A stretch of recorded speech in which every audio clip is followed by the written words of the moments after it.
Hey everyone, Israel is currently in a war against the terror organization Hamas, and we know how hard it can be to keep up with all the news. So if you haven't had the time to stay on top of the latest developments out of Israel, we're here for you. I'm Ladarga Velazi, and this is ILTV's Weekly Review.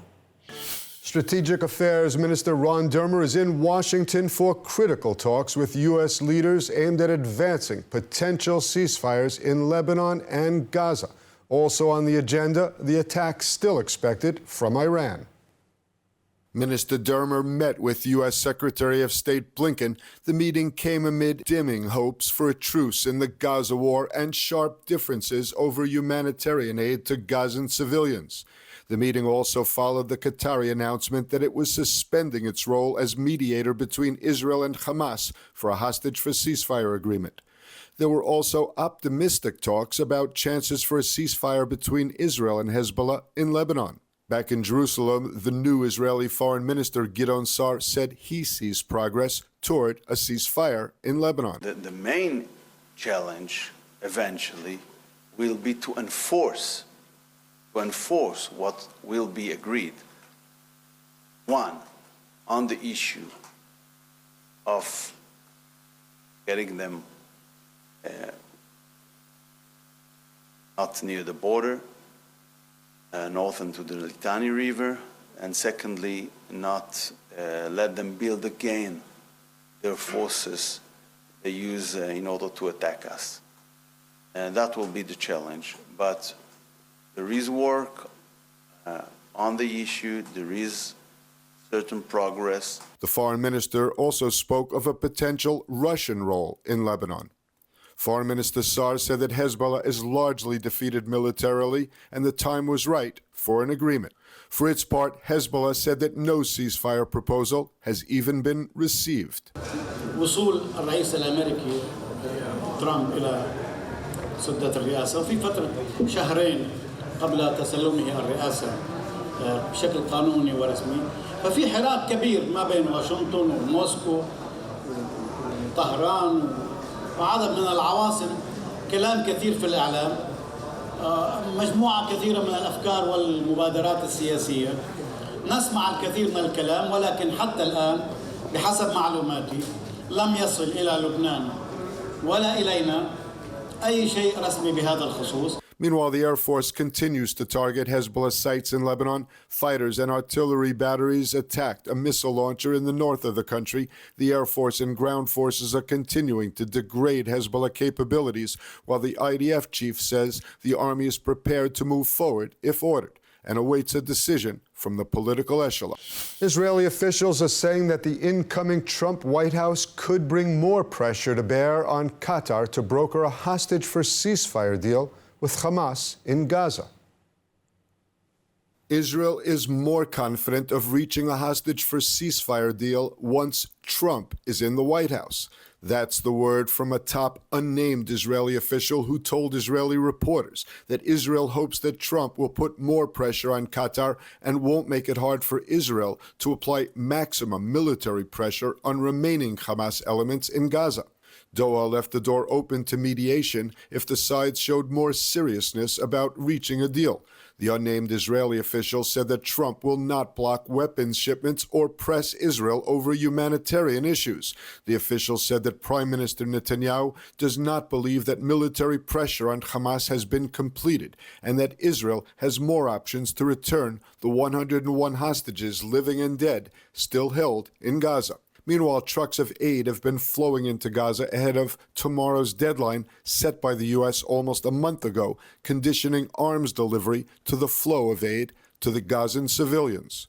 At one point, there was an attempt to hijack a convoy, and Israel arrested those involved. Ammunition was reportedly found in an aid shipment.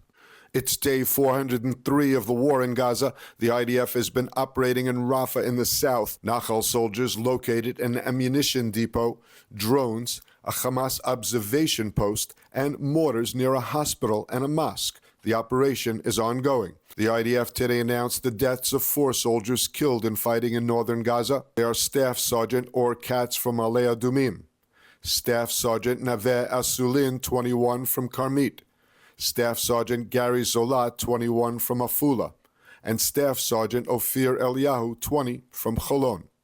The soldiers all served in the Kfir Brigade's Shimshon Battalion.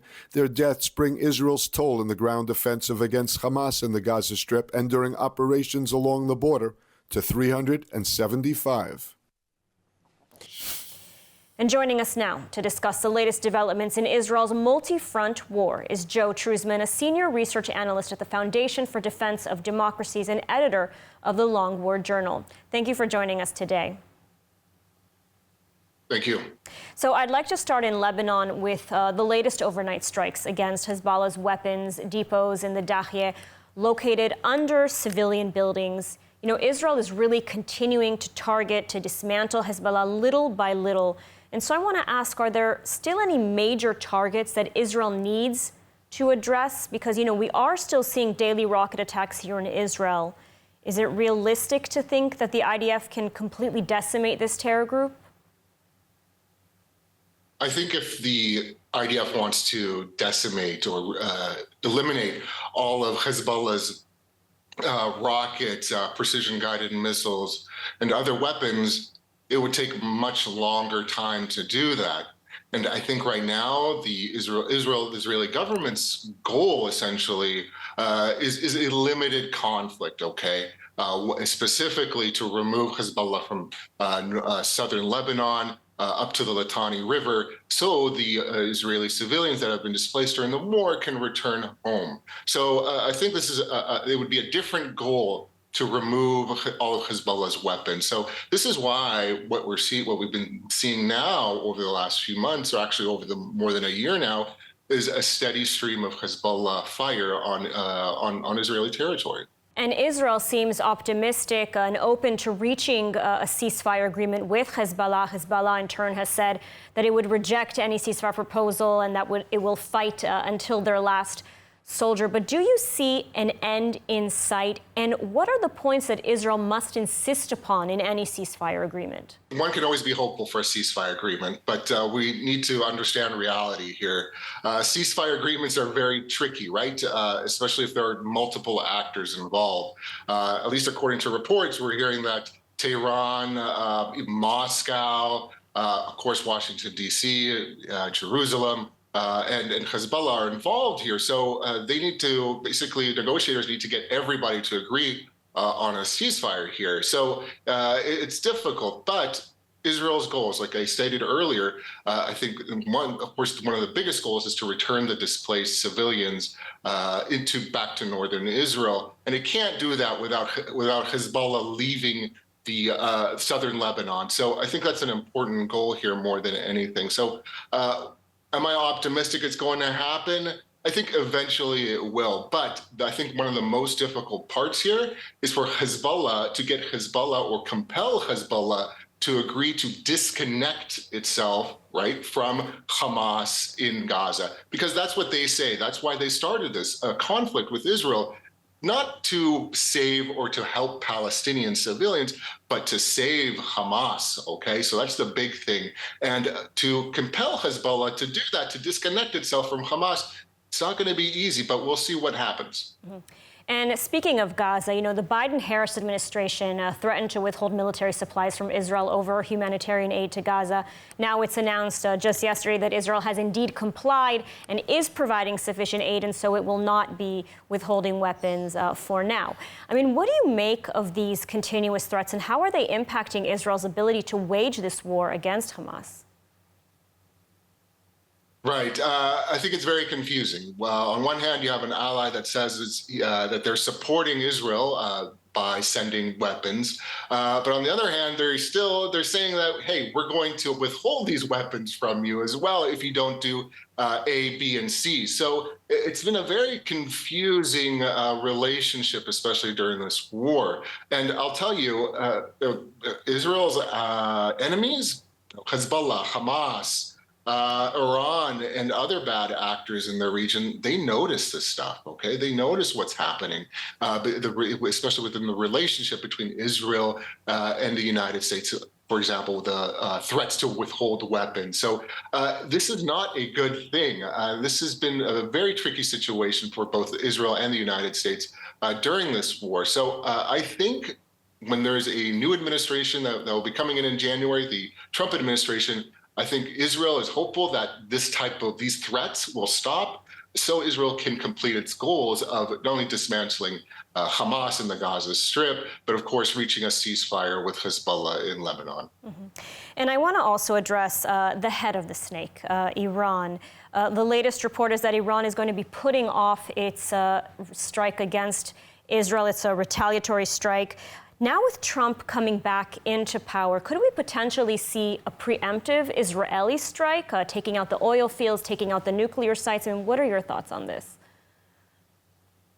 Well, at least right now, I think the Israelis sent the right message to Iran in their latest strike that happened just a few weeks ago. I think they they successfully hit the areas, the facilities, the sensitive facilities, sensitive Iranian facilities that they wanted to. So I don't think Israel right now is looking for another round of conflict, especially, or rather direct conflict with Iran. All right, well, Joe Truzman, thank you so much for your analysis today.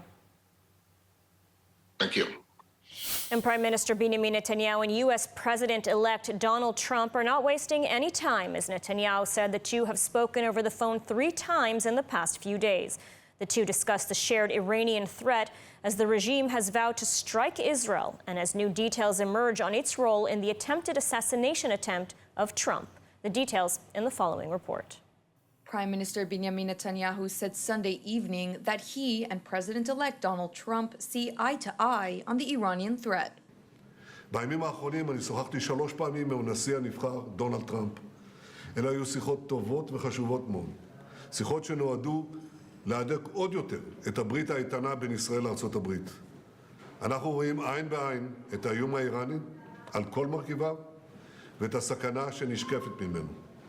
ואנחנו רואים גם את ההזדמנויות הגדולות שעומדות בפני ישראל בתחום השלום והרחבתו. He made the statement as Iran has vowed a reprisal attack against Israel over its October 26 strike on the regime's air defense systems and missile and drone production facilities. During his first term in office, Trump took a hardline approach with Iran, pulling out of the JCPOA agreement, which both he and Netanyahu dubbed a bad deal, and enforcing sanctions against the regime, a position he has said he will continue to take during his second term in office. His return clearly has the regime concerned. Over the weekend, the U.S. Department of Justice revealed new details of Iran's assassination attempt on Trump. The Department of Justice said in a statement that ahead of the November 5th election, Iran's Islamic Revolutionary Guard Corps instructed an operative, identified as 51-year-old Farhad Shakeri, to monitor and devise a plan to assassinate Trump. He was also tasked with monitoring and assassinating 2 Jewish American citizens in New York. The DOJ said it also arrested 2 other operatives working with Shakeri, Jonathan Loadholt from Staten Island and Carlisle Rivera from Brooklyn. They were planning to assassinate an Iranian American citizen in New York. Loadholt and Rivera were detained and await trial, but Shakeri remains at large, most likely in Iran. And a lot of news coming out of the United States as President-elect Donald Trump names a slew of new appointments, including UN Ambassador Elise Stefanik, National Security Advisor Mike Waltz, Middle East Envoy Stephen Witkoff, Secretary of State Pete Hegseth, and Elon Musk and Vivek Ramaswamy to lead a Department of Government Efficiency. And of course, U.S. Ambassador to Israel, Mike Huckabee.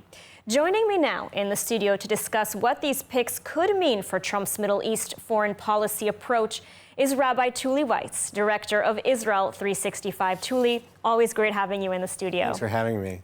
So quite an impressive list that Trump has assembled. Let's start with the announcement of Mike Huckabee as U.S. Ambassador to Israel, a great choice.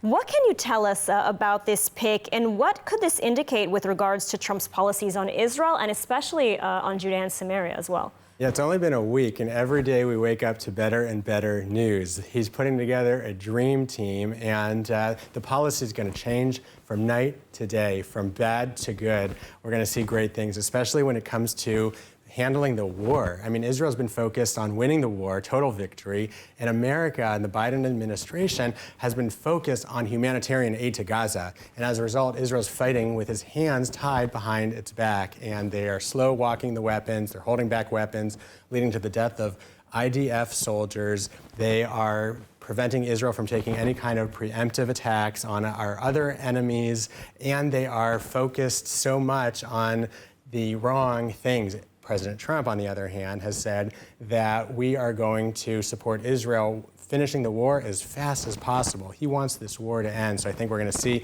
hopefully, not only an end to the war, but a release of our hostages soon. The second thing is that when it comes to Judea and Samaria, I mean, the Biden administration, Kamala Harris and Tony Blinken, every time they talk about how there needs to be a Palestinian state. And President Trump, on the other hand, is saying, well, I don't think that's a good idea anymore. And then he appoints Mike Huckabee, which is the biggest proponent of the Judea and Samaria. He doesn't even call it the West Bank. He only refers to it by its historical and biblical name, Yehuda v'Shamron, Judea and Samaria. The Biden administration is sanctioning settlers, and Mike Huckabee wants to buy a house in Efrat and become a settler himself. Yeah, I've heard people say that he's more pro-Israel than some Israelis themselves even. And, you know, I want to point out that this appointment is the first non-Jewish ambassador to Israel since 2008, I think. And Governor Huckabee is an evangelical Christian and, as you said, a true supporter of Israel. You know, as the whole evangelical community has been, especially since October 7th, what does this appointment mean, do you think, for the evangelical community as well and for the ties with Israel? It's a really interesting appointment that so many ambassadors have been Jewish over the last number of cycles. And the choice of an evangelical ambassador to Israel really reflects the change in the dynamic. It used to be that the main support for Israel was coming from the Jewish community. And that has really shifted a lot in recent years, that the Jewish community, unfortunately, has really gone in the wrong direction. And especially the more liberal and progressive elements and movements in the Jewish community have led their movements to become the leaders of the anti-Israel protests and the pro-Palestine protests. And you have groups like J Street who are really in cahoots with the Biden administration. And so we're seeing that the Jewish community has really moved far to the left, whereas the Christians have become the backbone of support for Israel. And so the choice of Mike Huckabee as ambassador reflects that. And I think that's a good thing. I think as a Jew, that's a good thing, that the evangelicals will have our back even more than the Jews. And there, you know, a lot of times Jewish leaders are very nervous about the allegations of dual loyalty. Well, Christians don't have that problem. They have one loyalty. They have loyalty to God and the Word of God. And the Word of God is really crystal clear that America needs to support Israel. America needs to bless Israel, and Americans need to be the guardians on the walls of Jerusalem, and Christian Zionists pray for the peace of Jerusalem every single day. And so I think that this pivot is something that we as a Jewish community need to wrap our arms around and start really building relationships between Jews and Christians. And, you know, there was some concern that a second Trump administration would not be as supportive of Israel as the first. You know, do you think that the team that he's putting together, as you called it, the dream team, do you think that puts those concerns to rest? I don't know who had that concern. Everyone I know was so excited for a Trump victory and for Trump to win, and for that his second term is going to be even better than the first term. All the Americans in Israel voted for Trump. The Orthodox community voted overwhelmingly for Trump. Again, it's that more liberal, progressive, mainstream Jewish community that's warning, oh, Trump's going to be racist, he's going to turn on Israel, he's going to be a dictator. We're going to see a golden era of Jewish-Christian relations and a golden era of America-Israel relations. A golden era, I like the sound of that. Rabbi Tuli Weiss, thank you so much for speaking with us today. Israelis are now being told they can once again safely travel to Amsterdam. Though this doesn't inspire much confidence after the events on Thursday night when a pre-planned mob of Muslim immigrants violently attacked Israeli soccer fans throughout the city, including women and children. All the latest in the following report. Israeli authorities announced Saturday night that the wave of violence against Israelis in Amsterdam was over and that it is now safe for Jews to remain in the Netherlands. The assessment came after Israeli fans of the Maccabi Tel Aviv soccer team, including women and children, were violently attacked across Amsterdam on Thursday night after the Maccabi Ajax soccer game. The perpetrators, mostly immigrants of Moroccan descent, uploaded their atrocities to social media. Vandaag gaan we op jodenjacht, jongen. Op jodenjacht. Videos show Israeli fans brutally attacked, stabbed, and run over by cars. Others were thrown into freezing canals and ordered to shout "Free Palestine." But it was very frightening. I saw people get beaten. I saw people get inside hotels and lock themselves. I saw people throw people into the water, the freezing water, and they drove on people, they stabbed people. And it was like 1940, the 1940s. The attack was pre-planned and well organized, with mobs waiting for the Israeli fans at multiple points outside the stadium. Prime Minister Netanyahu compared it to Kristallnacht, the Night of Broken Glass, a Nazi terror campaign against Germany's Jewish population, in which nearly 100 Jews were murdered.